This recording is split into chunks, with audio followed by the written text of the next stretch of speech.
Hello friends, welcome back to be quick recipes. ഇന്ന് ഞാൻ വന്നിരിക്കുന്നത് ഒരു മാങ്ങ അച്ചാറിൻ്റെ റെസിപ്പിയുമായിട്ടാണ്. കുറച്ച് വ്യത്യസ്തമായ രീതിയിലാണ് ഇത് തയ്യാറാക്കുന്നത്. മുളക് പൊടിയേക്കാൾ കൂടുതലായിട്ട് ഇതിൽ ചേർക്കുന്നത് നമ്മുടെ വയറിനും നമ്മുടെ ശരീരത്തിനൊക്കെ ഗുണം ചെയ്യുന്ന കുറച്ച് ചേരുവകളാണ്. അതുകൊണ്ട് തന്നെ ഇതിൻ്റെ ടേസ്റ്റും ഡിഫറൻ്റ് ആണ് കേട്ടോ. അപ്പോൾ നമുക്ക് നോക്കിയാലോ അതെങ്ങനെയാണ് തയ്യാറാക്കുന്നതെന്ന്. അതിനായിട്ട് ഇതാ 3 വലിയ മാങ്ങ ഞാൻ എടുത്തു വെച്ചിട്ടുണ്ട്.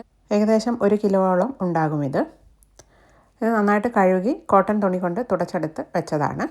നമ്മൾ ഉപയോഗിക്കുന്ന പാത്രങ്ങളിലും മാങ്ങയിലും ഒട്ടും തന്നെ വെള്ളത്തിൻ്റെ അംശമൊന്നും ഉണ്ടാവാൻ പാടില്ല. അതൊക്കെ എല്ലാവർക്കും അറിയാവുന്നതായിരിക്കും. വെള്ളത്തിൻ്റെ അംശം ഉണ്ടാകുമ്പോഴാണ് മാങ്ങ പെട്ടെന്ന് കേടുവരുന്നത്. ഇനി നമുക്കിത് മുറിച്ചെടുക്കാം. നിങ്ങൾക്കിഷ്ടമുള്ള വലുപ്പത്തിൽ ഇത് മുറിച്ചെടുക്കാവുന്നതാണ്. 3 മാങ്ങകളും ഈ വലുപ്പത്തിലുള്ള കഷ്ണങ്ങളാക്കി ഞാൻ മുറിച്ച് വെച്ചിട്ടുണ്ട്. ഇനി നമുക്ക് ഒരു ദിവസത്തെ വെയിൽ കൊള്ളിച്ച് ഇതൊന്ന് ഉണക്കിയെടുക്കണം. ഒരുപാടങ്ങ് ഉണങ്ങി ചുങ്ങിപ്പോകാൻ പാടില്ല. ഇതിൻ്റെ വെള്ളത്തിൻ്റെ അംശമൊക്കെ ഒന്ന് വറ്റി ഒന്ന് ഉണങ്ങി കിട്ടണം. 2 പ്ലേറ്റുകളിൽ നിരത്തി വെച്ച് ഞാനിത് ഒരു ദിവസത്തെ വെയിൽ കൊള്ളിച്ചെടുത്തിട്ടുണ്ട്. കണ്ടില്ലേ, ഇതുപോലെയാണ് നമുക്ക് കിട്ടേണ്ടത്. അച്ചാർ കേടുവരാതിരിക്കാൻ വേണ്ടിയിട്ടാണ് ഇങ്ങനെ ചെയ്യുന്നത്. ഞാനിതൊരു ഗ്ലാസിൻ്റെ പാത്രത്തിലേക്ക് മാറ്റിയിട്ടുണ്ട്. ഇനി ഇതിലേക്ക് 1/2 ടീസ്പൂൺ മഞ്ഞൾപ്പൊടി ചേർത്ത് കൊടുക്കാം. പിന്നെ ചേർക്കേണ്ടത് ഉപ്പാണ്. 2 ടേബിൾ സ്പൂൺ ഉപ്പ് പൊടിയാണ് ഞാനിതിലേക്ക് ചേർക്കുന്നത്. കല്ലുപ്പാണ് നിങ്ങളുടെ കയ്യിലുള്ളതെങ്കിൽ അതാണ് ഏറ്റവും നല്ലത്. കല്ലുപ്പൊന്ന് വെയിലത്ത് വെച്ച് ഉണക്കിയെടുത്തതിന് ശേഷം വേണം മിക്സിയുടെ ജാറിലിട്ട് പൊടിച്ച് ഇതിലേക്ക് ചേർക്കാനായിട്ട്. അപ്പോൾ ഇതാ ഉപ്പും മഞ്ഞൾപ്പൊടിയൊക്കെ ചേർത്തതിന് ശേഷം നന്നായിട്ടൊന്ന് മിക്സ് ചെയ്തെടുക്കുകയാണ്. ഇങ്ങനെ മിക്സ് ചെയ്ത് വെച്ചതിന് ശേഷം ഞാനിത് അടച്ചു വയ്ക്കുകയാണ്. നമ്മളിത് ഓവർനൈറ്റ് വെക്കണം. രാത്രി ഇത് മിക്സ് ചെയ്ത് വെച്ചതിന് ശേഷം രാവിലെയാണ് ഞാനിത് തുറന്ന് നോക്കുന്നത്. കണ്ടില്ലേ, മാങ്ങാ കഷ്ണങ്ങളിലൊക്കെ നന്നായിട്ട് ഉപ്പ് പിടിച്ച് ഒന്ന് സോഫ്റ്റായി വന്നിട്ടുണ്ട്. കുറച്ച് വെള്ളം ഇതിൽ നിന്നും ഇറങ്ങി വന്നിട്ടുണ്ട്. ഒരുപാടൊന്നുമില്ല. നമ്മൾ വെയിലത്ത് വെച്ച് ഉണക്കിയെടുത്തത് കൊണ്ട് തന്നെ ഒരുപാട് വെള്ളമൊന്നും ഇതിൽ നിന്ന് ഇറങ്ങി വരില്ല. ഇനി നമുക്കിതിലേക്ക് ചേർക്കേണ്ട എണ്ണ ഒന്ന് ചൂടാക്കിയെടുക്കണം. ഞാനിപ്പോൾ ഇതിലേക്ക് നല്ലെണ്ണയാണ് ചേർക്കുന്നത്. ഇതൊരു നോർത്ത് ഇന്ത്യൻ മാങ്ങ അച്ചാറിൻ്റെ റെസിപ്പിയാണ് കേട്ടോ.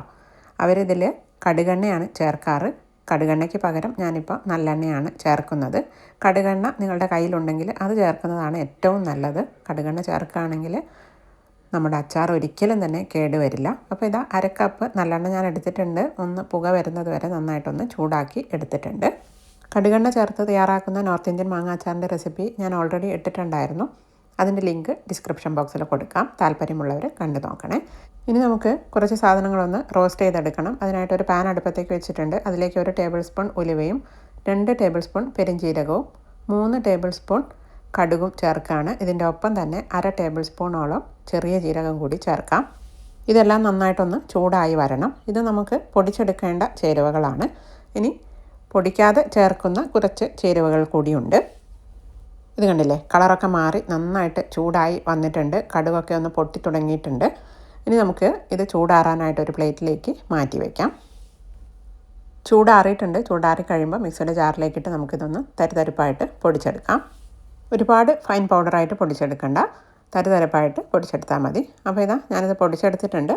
ഇനി നമുക്ക് ഈ പൊടി നമ്മൾ നേരത്തെ ഉപ്പും മഞ്ഞൾപ്പൊടിയൊക്കെ മിക്സ് ചെയ്ത് മാറ്റി വെച്ചിരുന്ന മാങ്ങാ കഷ്ണങ്ങളിലേക്ക് ചേർത്ത് കൊടുക്കാം. ഇനി ഇതിലേക്ക് ചേർക്കുന്നത് 1/4 ടീസ്പൂണോളം കരിഞ്ജീരകമാണ്. മരണത്തെ ഒഴികെ ബാക്കി എന്തിനേയും ചെറുക്കാനുള്ള കഴിവ് കരിഞ്ജീരകത്തിനുണ്ടെന്നാണ് പറയുന്നത്. അത്രയ്ക്ക് നല്ലതാണ് കരിഞ്ജീരകം നമ്മൾ കഴിക്കുന്നത്. ഇത് പൊടിക്കാതെയാണ് ചേർക്കുന്നത്. വെയിലത്ത് വെച്ച് ഉണക്കിയെടുത്തതിന് ശേഷമാണ് ഇതിലേക്ക് ചേർക്കുന്നത്. ഇനി ചേർക്കുന്നത് 1/2 ടീസ്പൂൺ അയമോദകമാണ്. ഇത് ദഹനത്തിനൊക്കെ ഒരുപാട് നല്ലതാണ്. ഈ ചേരുവകളൊക്കെ ചേർക്കുന്നത് കൊണ്ട് തന്നെ നമുക്ക് ദഹനക്കേടോ അല്ലെങ്കിൽ വയറിന് എന്തെങ്കിലും അസുഖങ്ങളൊക്കെ ഉള്ള സമയത്ത് കഴിക്കാൻ നല്ലതാണ് ഈ അച്ചാർ. അതുപോലെ തന്നെ ജലദോഷം, കഫക്കെട്ട് ഇതൊക്കെ വരുന്ന സമയത്തും കഴിക്കാൻ നല്ലതാണിത്. ഇനി നമുക്ക് ഇതിലേക്ക് കായത്തിൻ്റെ പൊടി ചേർക്കാം. 1 ടീസ്പൂൺ കായത്തിൻ്റെ പൊടിയാണ് ചേർത്തിരിക്കുന്നത്. ഇനി ഇതിലേക്ക് കാശ്മീരി മുളക് പൊടി 2 ടേബിൾ സ്പൂൺ ചേർക്കുന്നുണ്ട്.